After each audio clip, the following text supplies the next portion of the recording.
نحمده ونصلي على رسوله الكريم اما بعد آج میری تقریر کا عنوان ہے سیرت طیبہ. میری بہنوں، جب سے آپ صلی اللہ علیہ وسلم نے اس دنیا میں جنم لیا اس وقت سے لے کر نشان کتنے علماء اکرام نے اس قرآن عرش پر جنم لیا. سیرت طیبہ سے واقف طلبگار، انشاء بردار اور خامل فرسائی کرنے والوں نے اور آپ کو کیا مگر سیرت طیبہ کا ایک باب بھی مکمل نہ ہو. میری بہنوں، میرے نبی تو دنیا میں اس وقت پیدا ہوئے جب عرب میں کفر و الحاد کا ایک دنگا بج رہا تھا.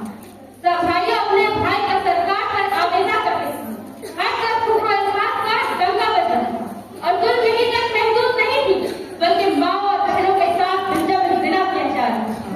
اسی کو ایک شاعر نے لکھا ہے، انسانیت کے جوہر گوشوں میں رو رہے تھے، انسانیت کے جوہر گوشوں میں رو رہے تھے، رحم و کرم کے پتلے قبروں میں سو رہے تھے.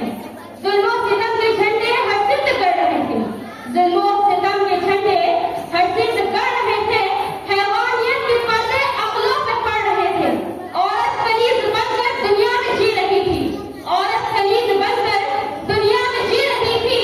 خون اور جگر کے قطرے خاموش بھی رہی تھی. تاریخ انسانیت کا سب سے برا دور تھا. اس وقت اللہ تعالیٰ کی رحمت میں جوش آئی اور ایک رسول بھیجنے کا ارادہ کیا.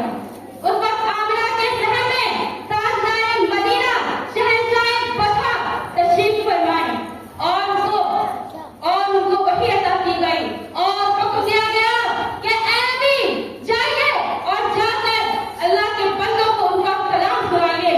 آپ صلی اللہ علیہ وسلم صفا نامی پہاڑ پر چڑھ گئے اور کہا، یا ایھا القریش.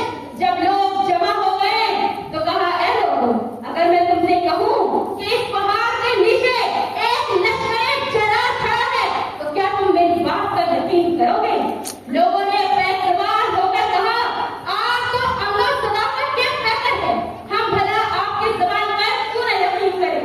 پھر آپ صلی اللہ علیہ وسلم نے کھلا اعلان کرتے ہوئے فرمایا، یا ایھا الناس قولوا تفلحوا. لوگوں پڑھ لو کامیاب و کامران ہو جاؤ گے. بس جس نے کلمہ مقدسہ کو پڑھا وہ کامیاب ہو گیا.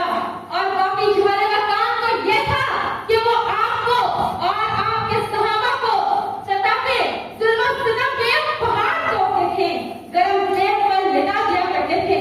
اے لوگوں، میرے نبی نے فرمایا کہ مجھے یاد ہے وہ سب چیزیں جب میرے خدا کو آگ میں ڈالا جا رہا تھا. اے لوگوں، مجھے یاد ہے وہ ساری چیزیں جب میرے بلال پر بھاری بھرکم پتھر رکھ دیا جاتا تھا.